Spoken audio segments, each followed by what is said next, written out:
Welcome back to another SCP reading, dear researchers. Today we're going to be reading SCP-489, 1555, Bug Bash. Now without further ado, item number SCP-489, Object Class, Euclid. Special Containment Procedures. SCP-489 is held in a containment unit at Site-113 to prevent personnel accidentally bringing insect life into SCP-489's cell. A shower room has been established outside of the containment cell. Personnel will change into the clothes provided to them after cleaning. Testing with SCP-489 is limited to indoor species. Due to the potential containment breach and site damage, at no point may insectile-based anomalies, including instances of SCP-831, be stored at Site-113. Description: SCP-489 is a roughly dome-shaped conglomerate mass consisting entirely of objects used to kill or repel insects, e.g. aerosol pesticide cans, bug zappers, fly swatters, footwear, and lighters. Each item is capable of independent autonomous movement, though they usually move along the ground as a whole when in motion. As of June 17, 2013, SCP-489 measures roughly 5 meters in height and 8 meters in diameter at the base. There is a badly damaged transit van in the center of the mass, which contains a human skeleton sitting in the driver's seat. The skeleton's ribcage has been crushed. A faded, scratched logo can be seen on the right side of the van, which reads, "Extreme Extermination, Sick Services. Will bash any bug, big or small. 1555, Bug Bash." When an insect of any species comes within 5 meters of SCP-489, SCP-489 will surge towards the animal and attempt to kill it. Of note is that SCP-489 is heedless of other non-insect organisms should an insect be on or nearby them when attacking, usually resulting in severe injury or death should said organism fail to move in time.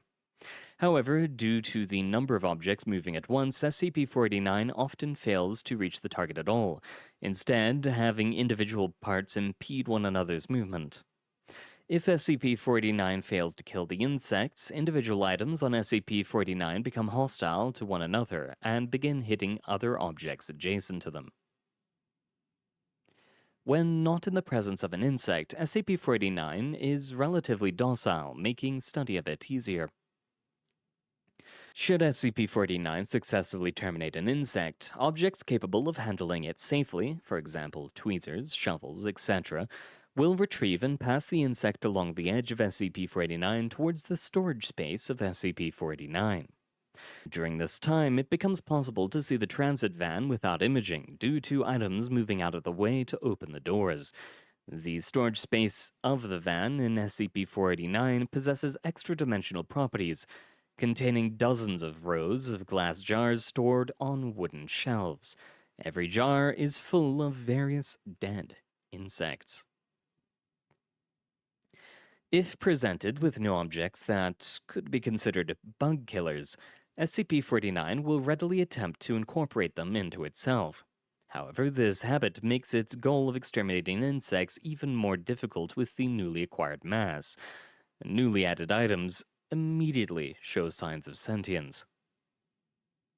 When new items are introduced to SCP-489, other items will enter the van's storage space and bring numerous jars containing disproportionately large specimens to the front of the storage space.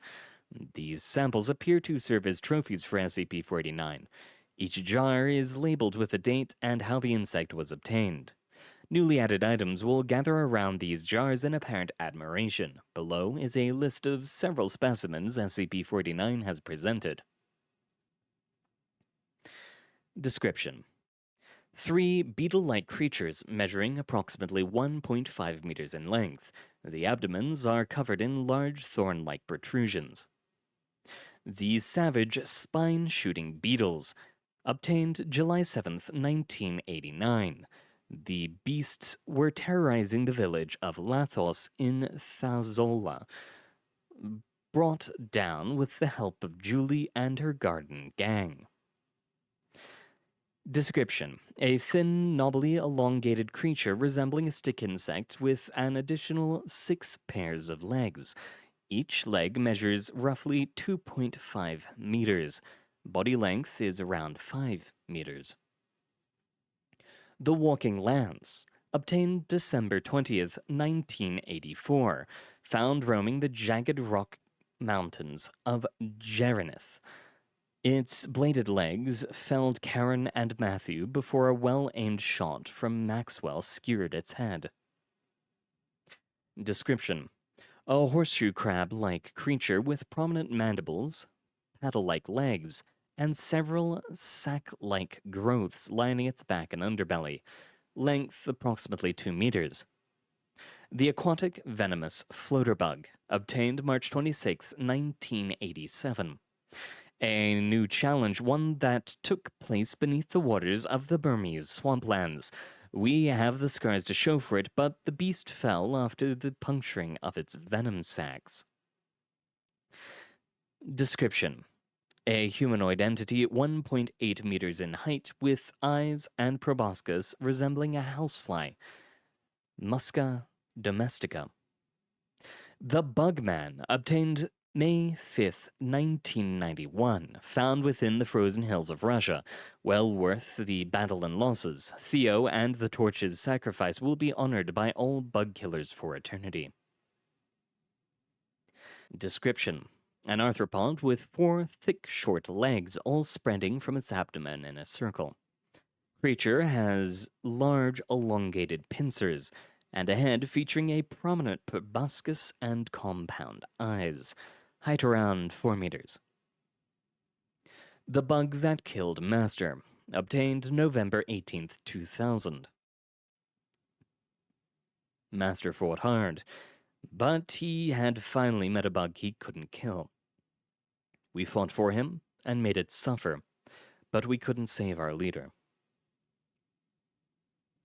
Description: a wooden case with several pinned non-anomalous butterflies, beetles, and dried earthworms. Our first kills after Master's death, obtained from February to April of 2001. We will carry on Master's work. And with that, we've come to the end of our reading, dear researchers. A surprisingly wholesome one. At least, I think so, personally. Either way, thank you very much for coming. It has been an honor reading for you.